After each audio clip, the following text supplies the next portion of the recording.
Good morning friends, welcome back to my YouTube channel. देखिए, last class के अंदर physics की हमने चैप्टर नंबर 1 के न्यूमेरिकल्स पढ़ लिए थे। चैप्टर नंबर 1 के अंतर्गत हमने लगभग सभी इंपॉर्टेंट चीजें पढ़ ली हैं। फिर भी अगर आप कोई नोटबुक अपनी बुक से पढ़ना चाहते हैं कुछ एक्स्ट्रा चीजें तो आप पढ़ सकते हैं, और कोई चीज अगर कोई भी डाउट है तो आप मेरे से कंफर्म कर सकते हैं। ठीक है, अब इसके बाद चैप्टर नंबर 2 हम स्टार्ट करते हैं। चैप्टर नंबर 2 है गॉस का नियम या गॉस की प्रमेय, वैद्युत फ्लक्स एवं गॉस की प्रमेय। तो सबसे पहला टॉपिक इसका हमारा आता है वैद्युत फ्लक्स। ये क्या होता है? देखिए, पहले चैप्टर के अंदर हम पढ़ के आए हैं वैद्युत बल रेखाएं क्या होती हैं। किसी वैद्युत बल रेखा किसी वैद्युत क्षेत्र में खींचा गया वह काल्पनिक निष्कोण वक्र है जिस पर एक स्वतंत्र व एकांक धन आवेश चलता है। यानी सीधे शब्दों में बात करें कि वैद्युत क्षेत्र में खींचा गया वह पृष्ठ जिस पर एक कूलाम धन आवेश गति करता है वो क्या कहलाता है? हमारा वैद्युत बल रेखा। तो अब हम दूसरे चैप्टर के अंदर पढ़ रहे हैं वैद्युत फ्लक्स, ये जुड़ा हुआ है वैद्युत बल रेखाओं से। तो हम क्या कहेंगे? किसी पृष्ठ के प्रत्येकांक क्षेत्रफल से गुजरने वाली वैद्युत बल रेखाओं की संख्या को किसी पृष्ठ के प्रत्येकांक क्षेत्रफल से गुजरने वाली वैद्युत बल रेखाओं की संख्या को वैद्युत फ्लक्स कहते हैं। इसे फाई ई से निरूपित करते हैं। फाई फ्लक्स का साइन है और ई किसके लिए है? वैद्युत फ्लक्स के लिए, वैद्युत इलेक्ट्रिक। फाई ई बराबर क्या होगा आपका? ई डॉट डी या ई डॉट ए लिख सकते हैं। यानी कि आपका वैद्युत फ्लक्स क्या है? आप दूसरे शब्दों में इतनी भी बात कर सकते हैं, वैद्युत क्षेत्र और क्षेत्रफल अवयव के डॉट प्रोडक्ट को या अदिश गुणनफल को हम वैद्युत फ्लक्स कहते हैं। वैसे जो कंफर्म डेफिनेशन है वो यही है कि किसी पृष्ठ के प्रत्येकांक क्षेत्रफल से गुजरने वाली वैद्युत बल रेखाओं की संख्या की माप को हम वैद्युत फ्लक्स कहते हैं। ए डॉट बी का आपने सूत्र पढ़ा था लास्ट ईयर, क्या पढ़ा था? ए डॉट बी का ए बी कॉस थीटा। तो ई डॉट ए का क्या होगा? ई ए कॉस थीटा, जहां पर थीटा क्या है? ए और ई के बीच का कोण है। थीटा क्या है? ए और ई के बीच का कोण। इस चैप्टर का दूसरा टॉपिक, सबसे मेन टॉपिक आता है गॉस की प्रमेय। क्या आता है? गॉस की प्रमेय। देखिए, गॉस की प्रमेय की बात कर लेते हैं हम। सबसे पहले तो इसका स्टेटमेंट कंफर्म होना चाहिए हमारे पास। स्टेटमेंट क्या है?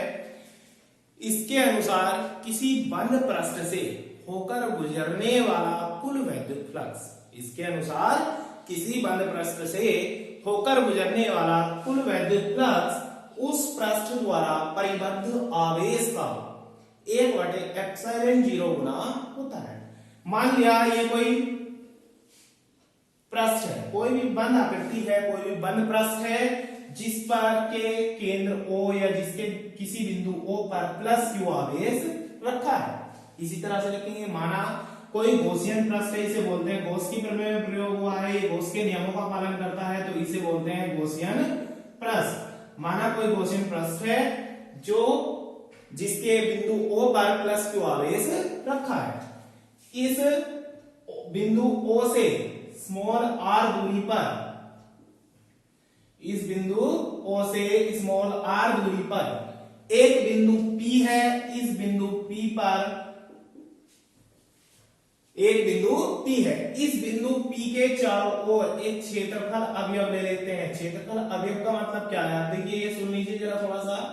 क्षेत्रफल अवयव का मतलब क्या है? मान लिया हमें इस कंप्लीट पृष्ठ से निकलने वाला वैद्युत फ्लक्स निकालना है, तो सबसे पहले हम क्या करते हैं? देखिए, जनरली अगर आपको मैं कोई एक टास्क दूं कि आपको ये टास्क 4 दिन में कंप्लीट करना है, तो आप क्या करते हैं? सबसे पहले उसे डिवाइड करते हैं कि भाई मुझे इतना काम 1 दिन में करना है, इतना 1 दिन में करना है, इतना 1 दिन में करना है और इतना लास्ट डे में करना है। इट मींस आप अपने वर्क को छोटे छोटे पार्टीशन में डिवाइड कर लेते हैं। इसी प्रकार यहां बात करते हैं, हमें इस पूरे पृष्ठ से निकलने वाला वैद्युत फ्लक्स काउंट करना है। तो हमने क्या किया? इस पूरे पृष्ठ को छोटे छोटे पार्ट्स में डिवाइड कर लिया, जिनमें से एक पार्ट का क्षेत्रफल हमने कितना लिया?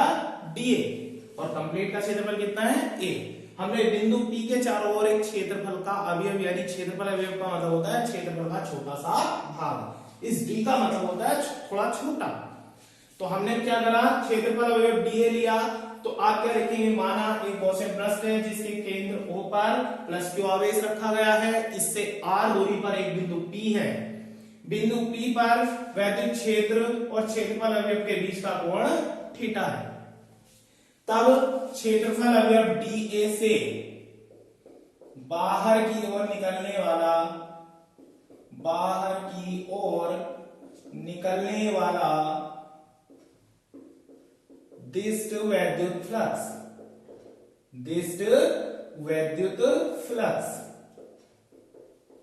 ये निकालेंगे। दिष्ट वैद्युत फ्लक्स देखिए अभी फॉर्मूला आपने पढ़ा है, फाई E बराबर E डॉट A। यहां पर क्षेत्रफल अवयव यानी बहुत छोटा सा मान निकाल लेंगे, तो DA जब छोटा सा निकालते हैं उसके आगे D लगा लेते हैं। D का मतलब होता है बहुत छोटा, तो फ्लक्स भी छोटा आएगा, इसलिए हमने इधर भी क्या लगा दिया, D फाई E।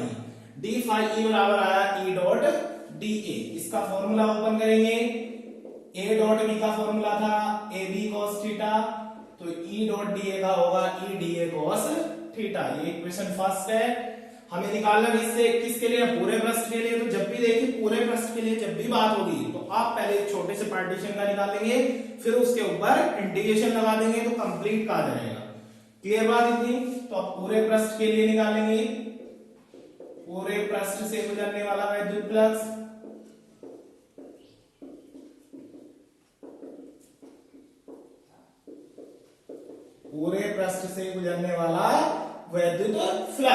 अब इसकी बात हम करते हैं। देखिए तो सबसे पहली बात फाई E, हम क्या करते हैं, जो थोड़ा सा हमने निकाला था छोटा वाला, उस पे क्या लगा देते हैं, समाकलन का साइन, यानी कि ये इंटीग्रेशन का साइन है। ये जो साइन लगा हुआ है किसका साइन है, इंटीग्रेशन का।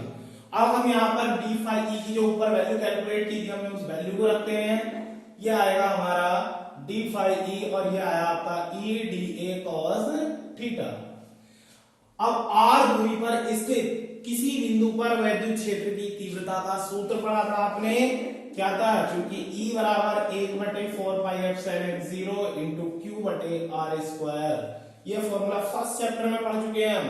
तो यहां पर रख देंगे d फाई E बराबर 1/4πε0 इंटू Q बटे R स्क्वायर और इंटू में क्या आया DA cos थीटा।